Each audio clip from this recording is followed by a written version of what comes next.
అమరవీరులు ఎక్కడ ఉన్నారు? అమరవీరుల పండుగ మరి ఎట్ట చేద్దాము? ఎట్టటి సంగతి?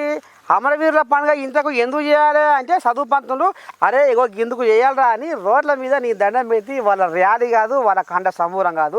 ఇక చూడు ఈ జెండా ఎంత ముద్దుకుందో. నింగికి నిచ్చెన వేద్దుమా, తొంగి తొంగి మిమ్ముల చూద్దుమా, ఓ ఏడ ఉన్నారో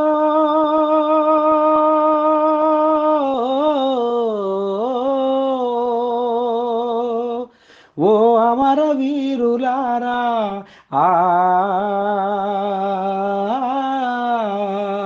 మా పిలుపు విన్నారా,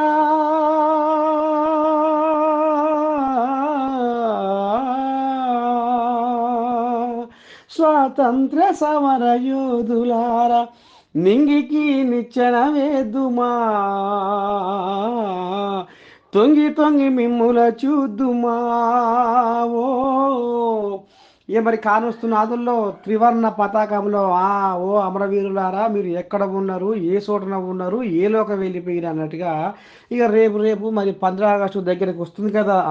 ఇక ఆయన మనసు నిండా అమరవీరుల తలుచుకునే రోజు కాబట్టి వాళ్ళ సేవలను గుర్తుంచుకునే యాళ్ళ కాబట్టి ఇక ఈ రకంగా భీమవరంలో 240 అడుగుల జాతీయ జెండా ప్రదర్శన చేసి రోజుల అమ్మని దండం పెట్టి పశ్చిమ గోదావరి జిల్లా కలెక్టరు ఇక నాగరాణి మేడము ఇక ఈ కార్యక్రమాన్ని ప్రారంభిస్తే ఇక పోరగాళ్ళు బొట్టగాళ్ళు నీ దండం పెట్టి 78వ స్వాతంత్ర దినోత్సవ వేడుకలు అనుకుంటా ఇక ఈ రకంగా పోరగాళ్ళు రోడ్ల మీద వరుసుకొని పోతుంటే ఎంత ఖండ సంపూర్ణంగా ఉందో ఈ జెండా సాలకుండా.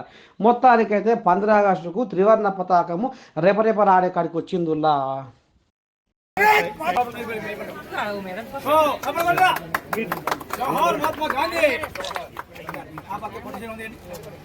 జోహార్ పొట్టి శ్రీరాములు, జోహార్ జోహార్ పొట్టి శ్రీరాములు, జోహార్ జోహార్ పొట్టి శ్రీరాములు, జోహార్ జోహార్ మహాత్మా గాంధీ, జోహార్ జోహార్ పెంగళ వెంకయ్య, జోహార్ జోహార్ పెంగళ వెంకయ్య.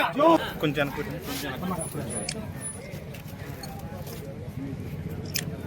భారత్ మాతా కీ జై, భారత్ మాతా కీ జై, మాతరం మాతా. సార్ మీరు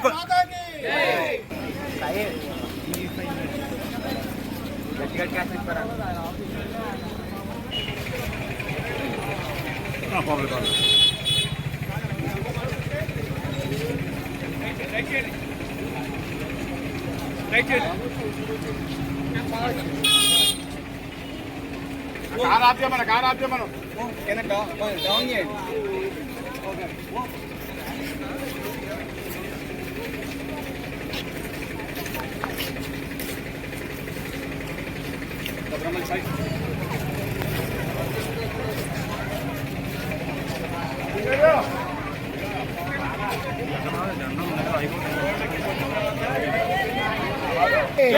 భారత్ మాతా కీ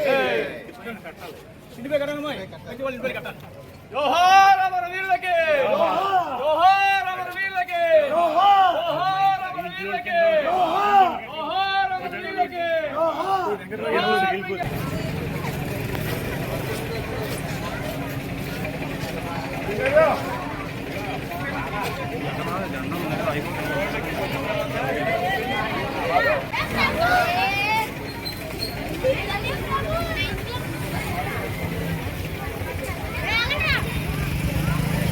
శ్రీ విజ్ఞాన వేదిక housing board colony association members అంతా ఇక్కడ రంగసాయి గారి ఆధ్వర్యంలో మరియు వెంకటరాజు గారు ఇతర సభ్యులు అందరు కాలనీ సభ్యులు అందరూ కూడా చాలా యాక్టివ్గా ఈ హర్ ఘర్ తిరంగా ప్రోగ్రామ్ని చక్కగా చేసుకుంటున్నారు. ఈ కార్యక్రమంలో పాల్పంచుకోవడం చాలా సంతోషంగా ఉంది.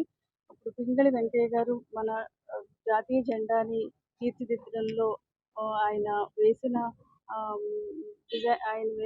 బాటలోనే మన జెండా అంతా కూడా తీర్చిదిద్దుకుంది. మన దేశ జెండాను చూస్తేనే ఒక భావోద్వేగం, ఒక దేశభక్తి తగులుతుంది.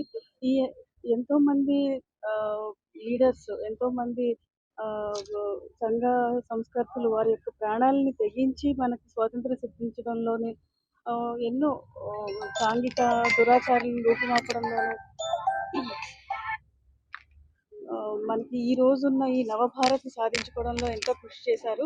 వారిని ఈ సందర్భంగా తలుచుకుంటూ మనకి భావి తరాల వారికి వారి యొక్క కృషిని, వారి యొక్క త్యాగాల్ని తెలియపరుస్తూ ఒక స్ఫూర్తితోటి ముందుకు సాగడానికి భావితరాల వారికి ఈ కార్యక్రమం ఎంతో ఉపయోగపడుతుందని చెప్పేసి నేను కోరుకుంటున్నాను.